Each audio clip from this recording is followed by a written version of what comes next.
Good morning, my brothers and sisters. Welcome to episode number 72. We're in John chapter 9, going to finish a story about a man who's going to finally come to believe. It's a blind man that Jesus has healed in previous days, and then he's fought with the Pharisees.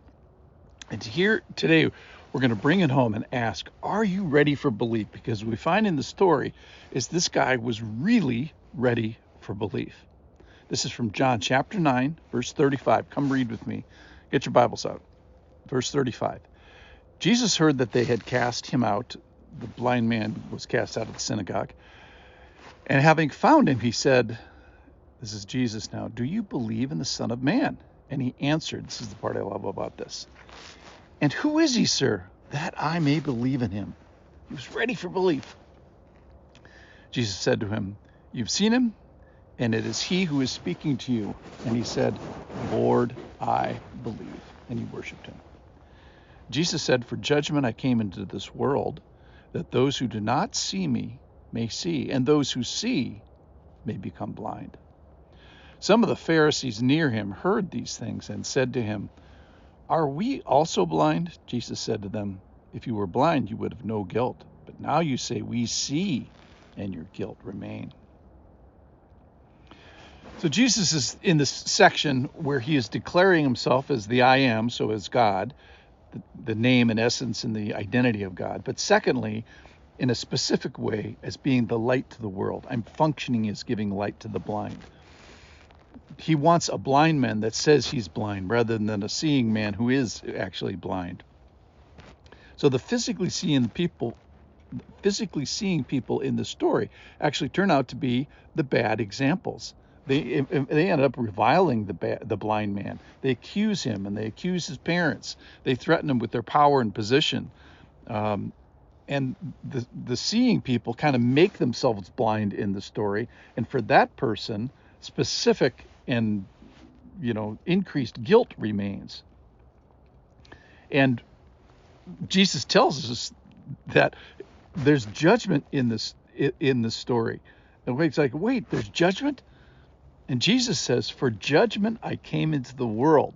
Where he previously said he doesn't judge anybody. Well, why is that? Well, because you're already prejudged. We've looked at the passage, John 3:16, for God so loved the world, rainbows and puppies. But the next verse says, God didn't send his son into the world to condemn the world, but in order that the world might be saved. That's still good. Verse 18, whoever believes in him is not condemned, but whoever does not believe is condemned already. So Jesus doesn't need to judge now because we all have been standing in judgment chronically. So yet because of all of us standing in this judgment, that's the reason he comes down. It's for judgment that he came down into the world, to judge, which has already been done, but to rescue, which hasn't been done. All right, let's focus our sight on the blind man because he's such a good example. We're supposed to be like him, struck by our blindness and sort of sobered by it and shocked by it and stunned by it.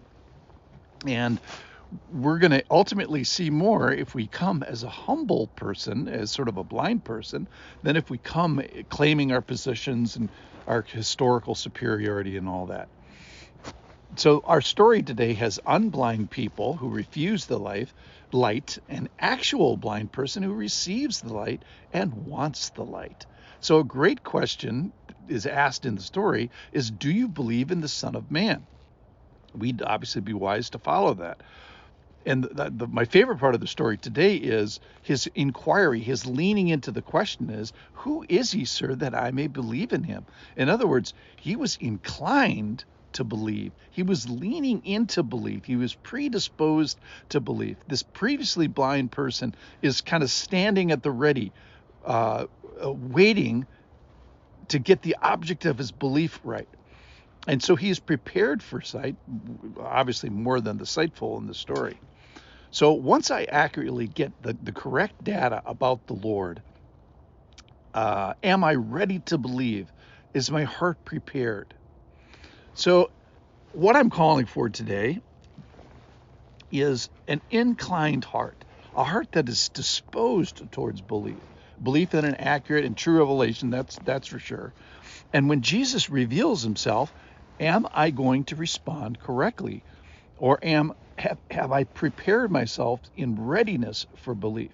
Am I prepared to believe, prepared to worship as this guy does in the story? So incline our hearts like the blind man. Let's be ready for belief, just waiting for the accurate truth to be found. Now his was softened by miracles and exposure and maybe certain gifts that the Lord showed him. And by extension, we can also put ourselves on the path of truth by regular exposure to the Word, regular exposure to the people of God, regular acts of service, because we have a lot to say about preparing ourselves in this way. This reminds me of the story of an author who practically puts herself down in front of the typewriter every morning at 7 o'clock in a very disciplined way. And when her reviler, kind of critic, heard of such organization, he criticized and says, "Hey, why don't you just write when you're inspired?" And she replied that she was placing herself in a ready position for capture in case any good idea should float on by. And I think similarly, like the blind man here, he was ready for belief. So the blind man now in the story ends up being not blind. He was ready for belief. So I think the big question is, are you ready for belief? Are you preparing yourself in being ready for belief? So Lord, can you help incline our hearts to be ready should be belief is required on this day? Thanks for listening.